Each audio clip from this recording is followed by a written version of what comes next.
We have a quorum. Let's look at the agenda. Is there anything that needs to be amended on the agenda, or as you peruse through it? I'll move it. Agenda's been moved. All those in favor? Aye. Okay, the agenda is approved. Let's look at the minutes of our August 27th meeting. And is there anything that we need to amend or adjust regarding the minutes? I'll move them. Second. Okay, all those in favor? Aye. The minutes are approved as written. Now, before we go to board action, I would like to make a statement regarding a grand opening that Southsiders and all of Des Moines are really excited about, that's going to happen next Wednesday. That's a week from tomorrow. Ben, I'm going to let you say it. All right. The long-awaited EMC overlook at McCray Park, as well as the other McCray Park improvements, are going to be unveiled. There's still work left to be done, but we will have an event at 11 a.m. You'll pull in off of Davis, which is the south entrance. We're going to have people pull in and park adjacent to the pond, and those that need help, we have a way to get you to the top of the hill where the overlook is, and others can walk up and join us. But it's going to be a pretty big gathering. You have EMC, you have Prairie Meadows folks coming because they participated financially. You have Polk County supervisors. You have the City of Des Moines. You have Mike Simonson. You have Mike Capola. Just a long list of great people that helped us with this event, and it couldn't have been done without that great public-private partnership. Again, this has been a long time in the making. It's going to be a cool event. Would love to have as many of you out there that can make it. It should be, 30 to 45 minutes, maybe an hour. We do have an extra few speakers than we normally do because of the number of participants financially. So come out 11 o'clock, see some of the new improvements, hear more about the project, and then hopefully help us dedicate the new overlook, which is one of the most spectacular views in all of Des Moines, if you ask me. Now, if he's parked down by the pond, there will be a place to park down by the pond. And Ben, for the people that need help, you're going to have a cart there to... We're going to have all kinds of ways to get you up there mechanically. So one way or another, we'll get you to the top of the hill, and then it's your way to get back down, though. Just teasing. We'll get you back down, too. We'll get you Well, the overhang goes clear out. That's the Yes. fastest way down. Yes, it is. Anyway, that is really anticipated, and it's going to be beautiful. Heather? Yeah, I wish I could be there. I'll be teaching, but my favorite park, it's the park that I grew up playing in, and it's like has a special place in my heart. So it's really cool that you're doing that, because we would always walk up there and look exactly where it's at. But Exciting. So that's neat. Thanks. Well, there we all have an invite, so see ya.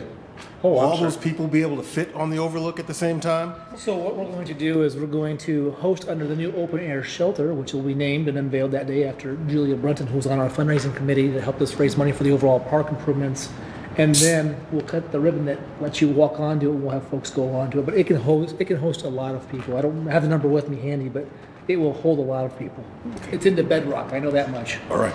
If your shirt size is large or below, you can walk out. So what are we going to do, George? Okay, there you have it. Let's go to board action. Thank you. All right, I want to thank the Cemetery Advisory Committee. Maybe Joe would like to talk about this, but we have a new member here. It looks very, very well qualified. It's our full recommendation to support that and add that person to the Cemetery Advisory Committee. Well, I am not on the selection committee, but I am on the advisory committee. And our last meeting that we had, September 11th, we did vote to extend an opportunity to join the committee to Cynthia O'Brien. Impeccable resume, and looks like she'll be a great fit for our committee. Any other comments on that? I don't have any more comments. Ganesh, do you have any more? So I'd like to, at this time, make a motion that we accept the appointment. Second. Okay, motion has been seconded.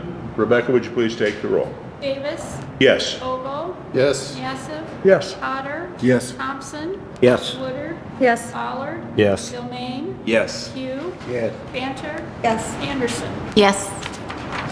Well, welcome, Miss O'Brien, to the committee. Thank you. Thank you. Okay, moving to receive and file. Ben? Thank you again. So you have, it's that time of year, we start our fall process to look at all of our fees. Cemeteries have their work in first. They have a full recommendation from their committee. If you see, I'll direct your attention to the spreadsheet, if you will, the chart. It's easier to follow. The same information in the narrative is in the chart. It's easier just to read because you can see what the fees are currently and what the proposal is to increase them. I would gladly entertain questions. We also have Ganesh Kampat here, cemetery manager, to entertain those questions.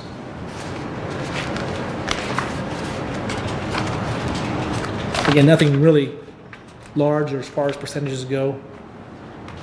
I did have a question. When we looked at this in the meeting, we noticed that there were a couple changes made towards the amounts, not huge changes. Can you talk a little bit about what was some of the rationale behind the changes to the amounts on the fee structure? What are you talking, which one are you Which talking was about? Well, if you start, I'm on the first page, block 37A. If you look, you can. Okay? I'm James. I've got a draft copy, the draft Yes. copy that went out. Block 37A, current pricing, and the new 3600. price, we bumped it up $20. Oh, so from 3,600 to, I have the 3,600 to 3,700. What was yours saying, the draft? I'm looking at block 37A, it's 1,030 and it's changed to 1,050. Yeah, sorry. Okay. There's just a couple, it didn't look like huge changes, but I was just curious about the rationale behind the pricing structure. So the changes that you saw after the committee voted? Yes. So what I did was, I always meet with the team before this, and we like to have round numbers. Okay. So if they were 1,035 or 1,033, we just can make them even numbers. It's just easier for transaction purposes and trying to explain how we come up with those fees. There was only 5 or 6 of those, you think, Ganesh? Is that about right? We went through and just adjusted them, and most times we adjusted them down, if we could, just to make it, an easy round number. That's all it was. Okay. Everything else is based on the research the cemetery staff does and marketing against our comparable facilities that we market against from different sectors, public, private. So all the research happens behind the scenes first. I had one question, and that is, do we have any type of endowment or financial help regarding an infant or a young child with a family? I don't know. Ganesh, you want to come Yeah, up? come on up, Ganesh. I'm not recalling any of that right now. I'm trying to think what our GRASS program offers. I don't think we do anything with GRASS, but Ganesh might know. Ganesh Kampat, Parks and Rec Supervisor, Cemetery Manager. Sure, Davis, we do not have an endowment specific, but we do not charge for the infant space. We only charge for the opening and the closing. Okay, all right. And, yeah, I saw that. But the opening and closing fee is constant. Now, is that billed at the time before, afterwards, in advance, or what? Before. Okay. And usually those fees are taken on by the funeral homes that manage the service, and then we bill the funeral homes, but we have to get assurance that they will cover that cost before the end of the month billing. So most of these situations go to a funeral home per se, and then they come back with city fees and stuff added into their cost, basically. Typically, yes. Yeah, the family doesn't get 2 bills, one from the funeral home and then one from the, okay. No, sir. There will be situations where the family want to pay for their lot and opening and closing themselves. So then they would receive a bill from the funeral home, and then they would receive a bill from us. But usually that's more like a receipt because they are expected to do that when they purchase it prior to the service. Okay. I will tell you that it's happened probably a dozen times in my career that we've been asked to waive fees, and as you might guess, there's a lot of compelling reasons to waive fees, especially when it surrounds the death of someone, no matter what their age is. And it's difficult in government to say yes to this one and no to this one. So we've always had the position that we say no because of that difficulty. But here's what I can tell you, is experiences have showed us that a lot of different nonprofits, especially churches, will come to the aid of folks that really need that service. If it wasn't government, it might be a little bit easier for us to waive these fees, but our philosophy has always been we don't waive any fees in cemeteries because we can't waive everybody's fees. I don't know if that makes sense, but that's been our stand. I do want to share something. As you look at this list, it looks like a daunting list, but we operate in 4 different cemeteries. people have the choice of choosing the number of spaces, whether it's 1, 2, or 3. We look at full internments versus cremations. They get to choose the block that they want to be buried in. They have a choice of being in a planting section where they get to plant flowers, and then they could choose whether they want to plant annuals or perennials. We have upright monuments. We have flush markers. There's infant-only sections. There's sections that people are buried chronologically, which is called select or non-select, and then there's veteran sections. So when you look at this, there's a reason behind this, is that people like choices, and we like to provide as many options as the market will bear. Okay. Thank you. Any other questions for Ganesh? Any questions regarding this? Okay, and I think we discussed this at an earlier meeting also, so. No, this is your first hearing. Right. We had the ordinance.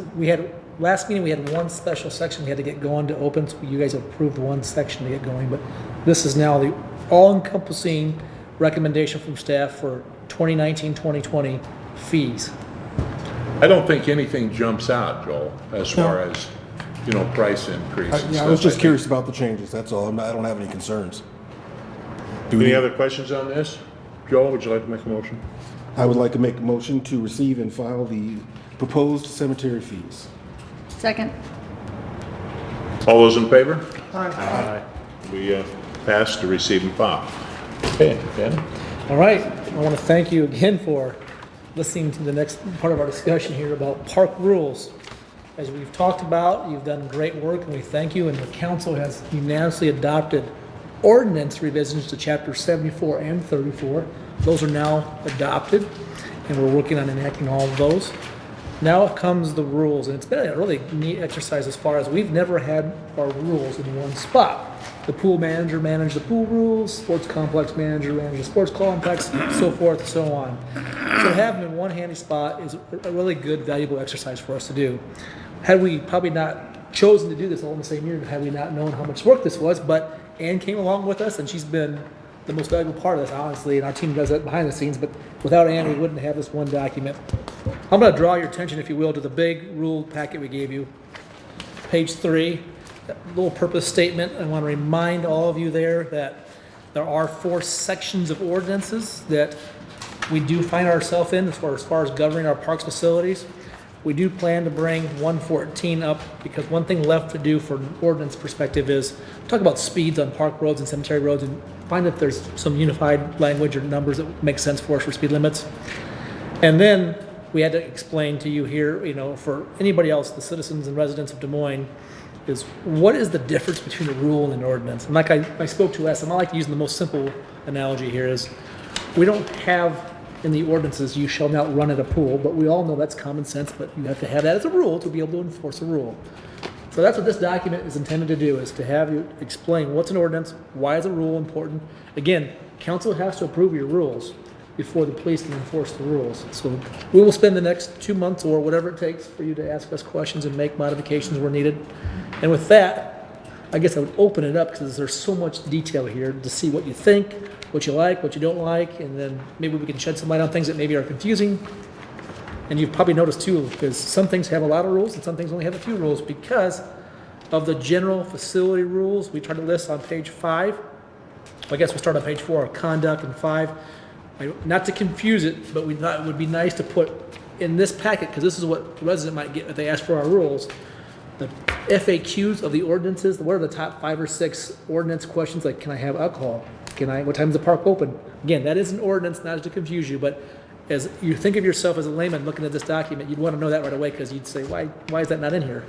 So then we get past those new ordinances that you've already approved, and we jump into specific amenities within the park system. Does that make sense? Mm-hmm. All right.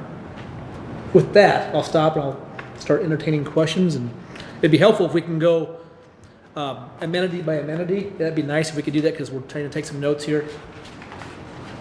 So Ben, how much of this is new rules versus just accumulating them all into a single place? Thank you very much. I missed a really important point there. There are no new rules here. We have been using these rules since I've been here. I mean, the newest section would be a skate park rules. We made those, we worked with you, we thought those were valuable because the board gave us their input, although we don't manage the downtown skate park like we thought we might. We still have the south side, the 4 Mile east side skate park there, so that's still in there. All these rules today are in effect, and I can tell you, everything from, have I ever been asked to appeal a decision? No, since I've been here. Have I ever had to have any issues with enforcing these? No. Has anybody ever challenged them? Can't think of any. Can you, Ann? No. No. I'll tell you, they do work pretty well right now. But again, your advisory board, that's your job to let us know if you think we're missing something or you'd like to strengthen anything. Thank you, Jim.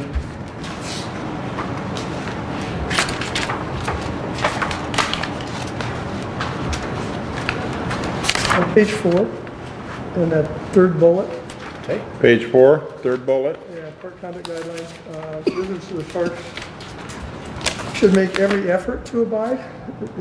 Should that, I mean, I kind of get where, that's coming from, but, I mean, should it be a little stronger than that? Should abide, maybe?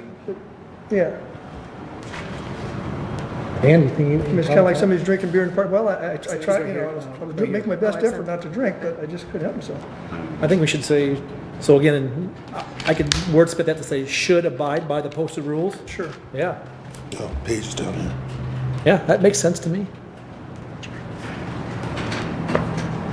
I'm just watching head nods here, so if I don't see anybody, if somebody gives me something, I'm just gonna keep these for next time. Since we have people that are not here tonight, would it be helpful to show us some track changes for the next time we meet? So, Yes. Okay. Yeah. And I think the next time we meet,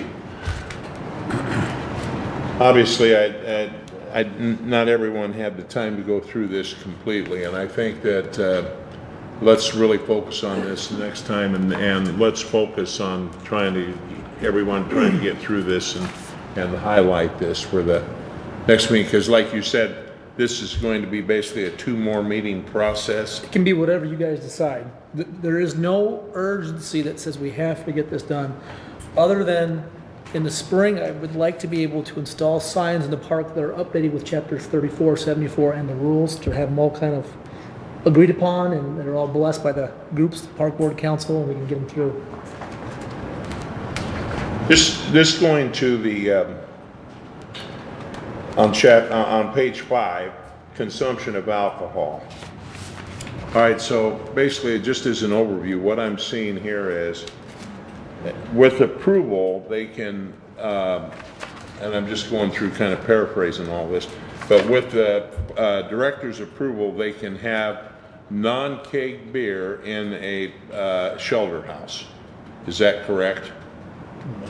This is back to chapter 74, which we've already approved. And I want to remind you that this is just in here because we thought people would want to know where those general rules are before they get confused, but I believe I can give approval to that. I gotta look again.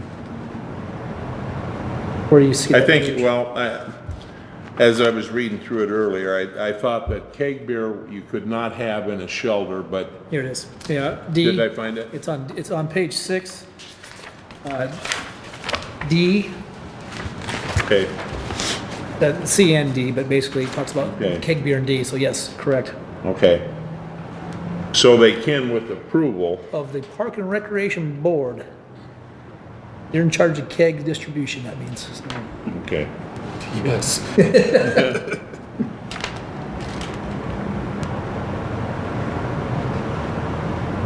But if these places have a concession agreement, then like, for example, Gray's Lake, the future outside beer is not allowed to be brought in. Concession agreement would Okay. because that would go to council, so they would overrule that rule. We would point that out to the council so they knew what they were voting on, so. Now, and then I had a question on page 7, and that is, no person shall smoke within 25 feet of the entrance. Do we really have, and this is to you, do we have the authority to govern 25 feet of an entrance, in an entrance? I think that's kind of a vague area, isn't it? We have the authority to enact this ordinance, which it's been on in chapter 74 for years now. Is your question? My question do we have is, the ability to if someone enforce it? walks outside of the gate of a park or the entrance of a park, does our park and recreation staff have the authority to tell people, hey, you have to move 25 feet down the Yes. road? Yes. Yes. Okay. Our staff is trained that with today, what we see unfortunately across the United States with people wanting to debate people, we tell them once, if they don't want to listen, we just pick up the phone and call our friends that have the real authority, and they show up and they have a police car. So, Okay. all right. So really, page 8 is kind of where we really start getting into the specific rules. Everything else is more of the preamble, if you will, and getting you kind of lined up to understand what's already covered.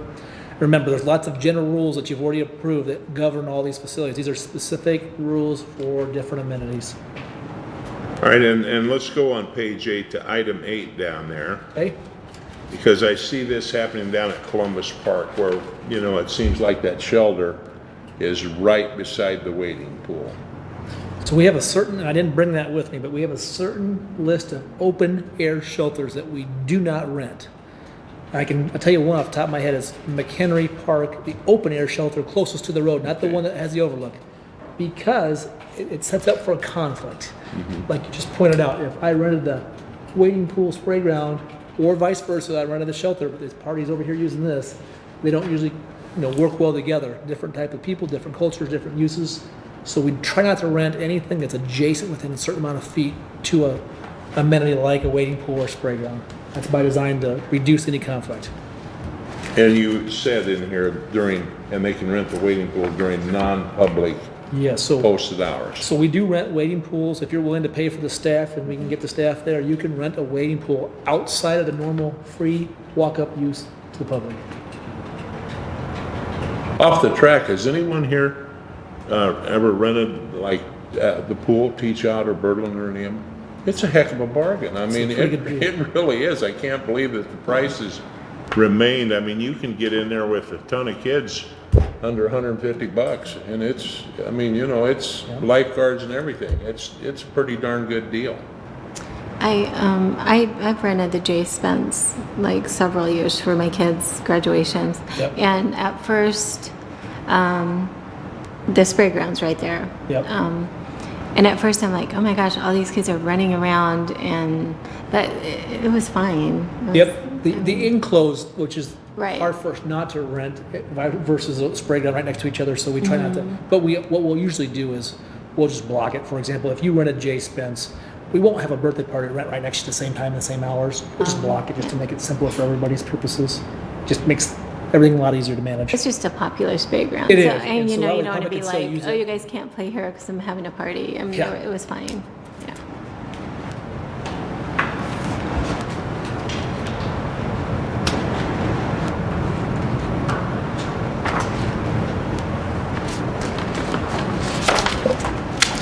When you guys started reading this, you probably had no idea that we had to get so detailed in some of these areas, probably, but they're needed, trust me. I want to go to the part that has pets For, and athletic facilities. okay. Let me see where that would be. Sports complexes is a short one, I know that. Can you find, Yeah, I'll find it. help me find, folks? Yeah, I'm Pets and athletic facilities. It'll come up real quick under sports. Page 25, maybe? Yes, 25. First bullet point. Okay, just a minute. I knew it. Okay. Okay, so that would be like your Savage Field, your complex softball field, your Yes. county soccer fields and stuff Correct. like that. And I think that's a good, and that's kind of standard right now, but I think Yeah. that's a good rule because I see a lot of people that bring their dogs or pets to those places and they'll keep them on a little leash all day in the hot sun, and then of course little kids migrate around and It's a sanitary issue sometimes too. It's Yes. a safety issue too with, a loose pet in the middle of an athletic event taken Right. off across the field. It makes a lot of sense. And it's not a unique thing to Des Moines. That's a general rule across a lot of park systems. Do you have any kind of, can't think of the word, but like for if someone has a therapy dog or a therapy, Oh, yeah. is there,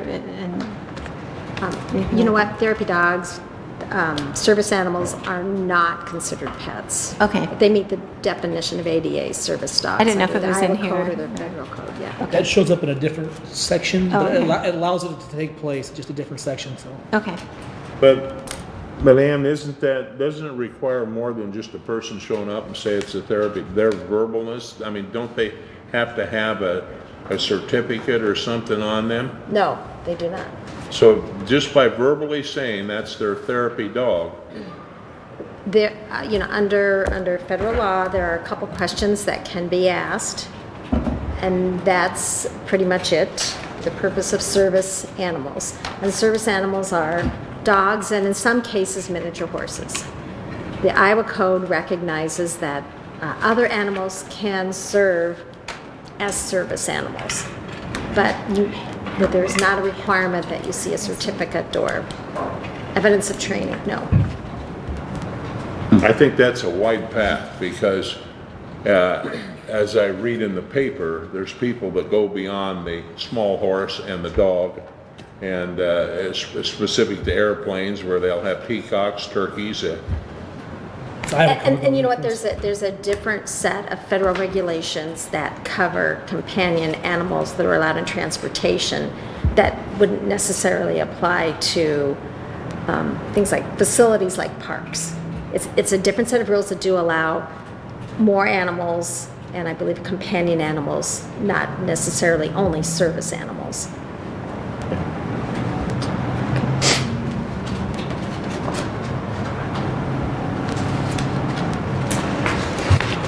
I have a question about on page 24, Yep.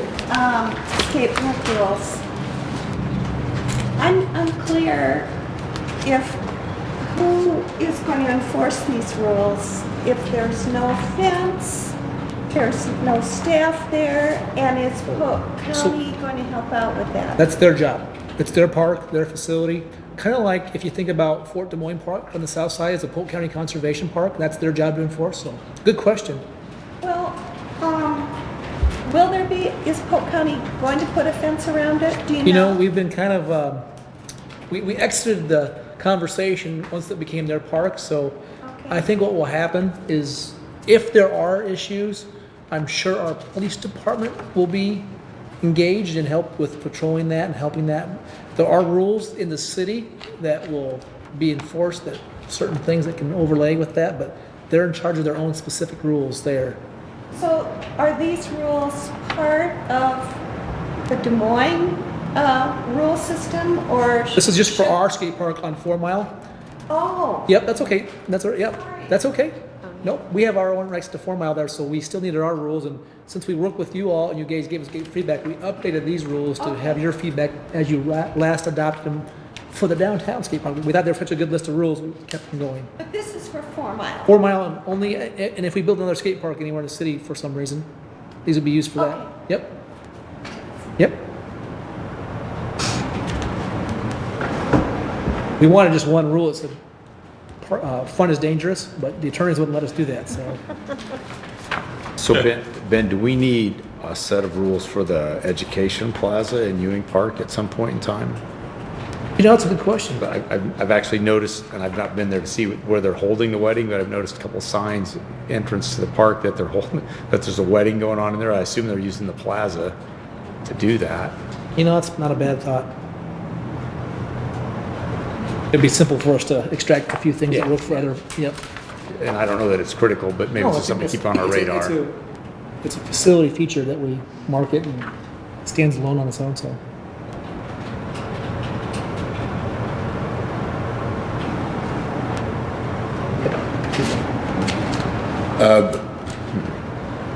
Sam, and these golf course rules, Bill, these golf course rules on page 28, you guys want to quickly review through those? Page is that on? Page 28, Yep, thank you. the golf course rules.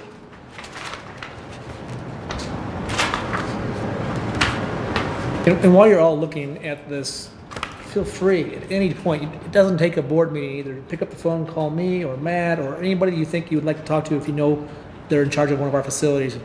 We'll make those notes during the next month too and update them for you. So you don't have to wait till the next board meeting if you don't want to.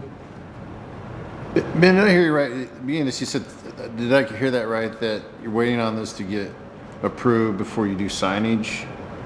What's the link between signage and what? Some of these rules that we put in a park or at a facility, they can't be enforced technically by the police department until the council adopts them. So I'll use a pool again. I'll use my pool example is, the pool has hours that are in the ordinance section, but it has a rule like do not run. Well, those two things would probably be, of the 5 or 6 things we would put on a sign, because we wouldn't list all these rules on a sign, would be some of the things we have to have on the sign. So I don't want to put something on the sign until we know you all approved it. Does that make sense? Does that answer your question? Yes. And when you do this, you're gonna condense that down on the sign. Oh yeah, we're gonna just think of it like a FAQ section of a website. We're gonna go out and just put the top rules that either need to be enforced or people ask about, and we'll update a lot of signage throughout the park system and the pools and you name it.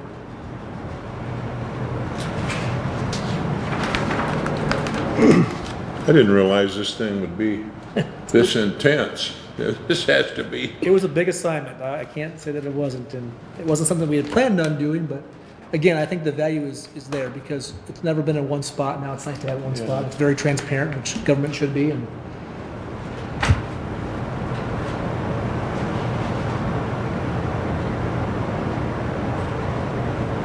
So is our plan to receive and file this, take a look at it, and then bring it back to the next meeting for continued Probably a discussion? good idea. yep.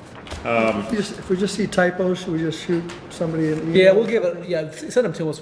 We'll give them a. I noticed a couple here. Send them to you or to Send them Andy? Rebecca. She's a Okay. good Okay. proofreader, probably the best actually. Okay. Okay, so what we're doing is we're going to take a good look at this before the next meeting. And if you have any questions on it, you're going to get a hold of Ben or Rebecca or Richard or Matt or any staff and with your concerns and so they can highlight it, and then we're going to look again at it thoroughly at the next meeting. Is that what I'm hearing everyone say? Yeah. Yes. I'm going to list it as board action for one reason is if I don't list it as board action, have you want to approve it next meeting, you wouldn't be able to. Sure. If it's listed as board action, you could still table it. Right. All right. And so with that in mind, under board action, which he has to do, we, until those new questions are answered to your satisfaction and stuff, he has the right to table. Is that what your motion is saying? Yes. Okay, you make a motion. I didn't really make a motion, but so moved. Okay. Okay, second? I second. All those in favor? Aye. Anyone opposed? Okay. Thank you. All right, on to my report. You did well on this. My goodness. I tell you, you guys are great to work with. We appreciate it. I do want you to know we do research those rules and we benchmark and update them occasionally. So we'll now have a document, presuming by first of the year this is all done by council. It'll be easy for us to update this and show you track changes in the future as we make little changes here and there. All right, but next up is it's kind of a Ganesh show tonight. We have him back. He's going to give you a did you know on Oak Grove Cemetery. Just by a show of hands. Raise your hand if you know where Oak Grove Cemetery is at. That's Southside Cemetery. Yeah. There's 3 people. Well, it's Southside. It's hard to find. That's why I asked that question. I didn't know where South of Army I Post. grew up on the south side, but not the south. Oh, on Southwest It's 31st. over by Jefferson Oh, I'm and thinking the wrong one. Brody. Yeah. You're What's thinking. South of Army Post? I know you're talking about. That's sunrise. That's Sunrise. Sunrise Yeah. is what you're thinking. I know, Oak Grove. Ganesh will not tell the cemetery advisory committee that you got that wrong. We won't tell him. Indianola? It's over by between Brody and Jefferson. You think about those 2 schools over there? No, I'm thinking of the one, Oh, you're thinking of one off Oh, of Elm Southeast Grove. 36. Elm Grove. Elm Grove, Oak Grove. Yep. I Yeah, apologize. yeah. I've got my trees mixed up. I've got a map that will show you. All right. Thank you. Good afternoon, Chair Davis and members of the Parks and Recreation Board, Ganesh Ganpat, Parks and Rec Supervisor, Cemetery Manager. I'm thankful for the volunteer historian that we have, Steve Nelson Vox, who contributed some time to do some research as a part of the presentation that you're seeing today. Richard Holcomb and Erwin Harold transferred land, which is now Oak Grove Cemetery. They transferred it actually to the Oak Grove Independent School and the Methodist Episcopal Church back in 1885. The church had the wisdom of setting up a cemetery, which the city acquired in 1924. Now, there were a number of burials when the city acquired the cemetery, but the church did a really good job of burial records, which were passed on to us. Now, we would consider the cemetery full today, and I'll explain a little bit more what that means. So we don't sell spaces there anymore, but we have had a number of cremation services over the past 5 years, and there are a total of 433 burials. So here's the location. If you take Fleur Drive south, along the side of the Wakanda Golf Club, head east over on Watrous Avenue, and then you get to Southwest 31st Street. It's slightly to the north, just a little bit where that red dot is.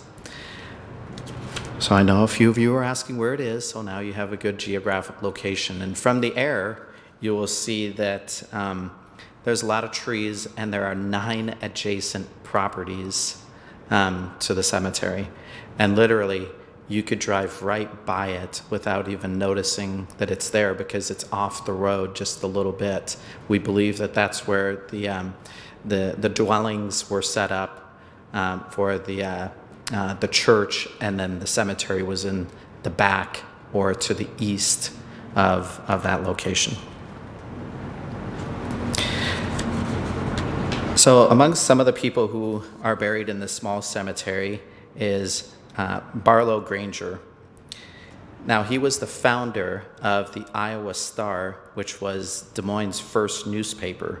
And in 1849, Barlow began this paper in an abandoned cabin, an abandoned log cabin at the junction of the Des Moines and Raccoon River. Now, he was a native to New York City. You've probably seen that image before of him. Jenny Richmond did a presentation about Pioneer Park to you all back at the end of May. Barlow was the guy that was seen in that photo because he was the property owner of what is now Pioneer Park. One of the other men who donated land in 1885 was Richard Holcomb. Now, Mr. Holcomb was a farmer. He was born in November of 1807 from New Jersey. His family, when he was 8 years old, they moved to Prairie County, Ohio, where he was raised on a farm. He lived there until 1846 and then came to Des Moines, and he built a dwelling in the city. He owned about 70 acres, and that area is now known as Holcomb's Addition. He laid out that whole area by himself, and he was a resident there until 1861.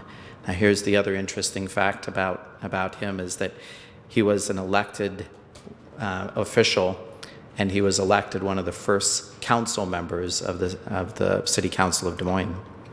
He was married on September 11th, 1828 to Elizabeth Rose. Elizabeth Rose was from Roseville, Ohio. She was born in July of 1811. They have 11 children together. So we don't do burials in this cemetery, but if there are known descendants of family members, we are able to look at those records and make a decision about people having cremated remains buried on top of existing spaces. The last burial that we did there was Donald E. Woods back in November of 2017. Now, there's not a lot that's known about this, so we were able to find a little bit to share with you today. Are there any questions about anything I shared or the cemetery? With the new Chapter 34 revisions, if there are descendants today that have loved ones buried there, and they can prove that, you now can add additional cremations there too. So it's a good way to expand the longevity of these cemeteries, and it's a good way to reactivate some of these cemeteries. Just a quick point I want to draw connections to for you. Correct. Are there conditions that the monuments have condition issues like at Woodland, or are they in pretty good shape? Well, so from some of those photos, they were taken a little while ago, yes. So every year we go over and we reset some of those stones. And once again, it's the same issue that there weren't burial vaults that were in that cemetery. So you see stones that are leaning over. Any that have fallen over, we've reset. And once again, that's a family member's responsibility, but we've taken that on as a project as time and resources permit.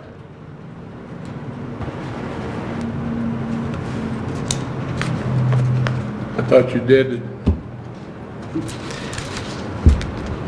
How can I say this? Mediocre?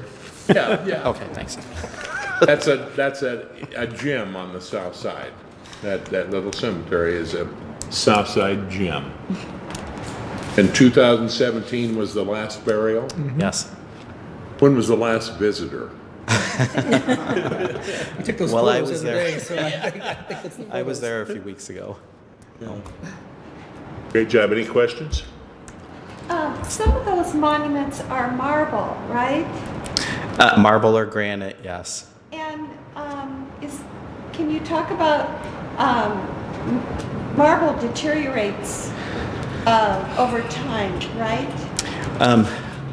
It is porous, so yes, there's probably certain elements that would probably cause that. I'm not as proficient as I'd like to be on it, but we have seen certain deterioration with certain type of monuments. Marble is one of them. But for many, many years, our code, chapter 34, now, stop me if I'm wrong, only allows granite now. Definitely for flush markers, it is a requirement to have granite. You can still work with a monument company. They know our regulations, and we usually point people towards granite, but it's ultimately a family member's decision. Anything else? Thank you very much. Welcome. Thank you. Okay, we are right at the point of where we did the committees. So we'll start off with the Urban Conservation Committee, and Vicki is in North Carolina on a family emergency. So, Andrea? We haven't met since August, but have a meeting on October 17th that we'll be doing off-site. So I don't really have any updates, but we'll just report that our meeting's coming up. So stay tuned for more in October. Urban Conservation, does that have anything to do with their trails also in the area? I know that we have another committee on that, but. Not really. Okay, all right. We talk about areas that have trails, Gray's Lake and things like Okay. that, but not necessarily with the actual trail system, no. Okay. Golf Committee, Bill? Well, I did have something, but I forgot what it was, so never mind. Well, I would say that in the near future, we will be bringing a recommendation forward from the committee on the cart fee adjustment that you're looking at, as well as an agreement that all parties will look into from our partners to add the 5th golf course to the badge. Is that it? Terrace Hill, right? Yep. So those are two things we're working on behind the scene that will show themselves up at your agenda sometime over the next 2 months. Is that right, Matt? Yeah, next meeting, October 17th, get ready for it. Okay. A lot of our conversation there. Stephen, I know you wouldn't let the point slip your mind. Anything that you would like to add? Not at all, sir. Okay. And Joel, you kind of dominated the meeting. Is there anything that you possibly forgot? Well, there are a few things that we did discuss at our September 11th meeting. We got an update on all the capital improvement projects. All those things are moving on. There's a little of a bump in the road reconstruction program, so we're working through that. We're still working on the Wreaths Across America program. That's going well, and we'll have some more information as we get a little bit closer.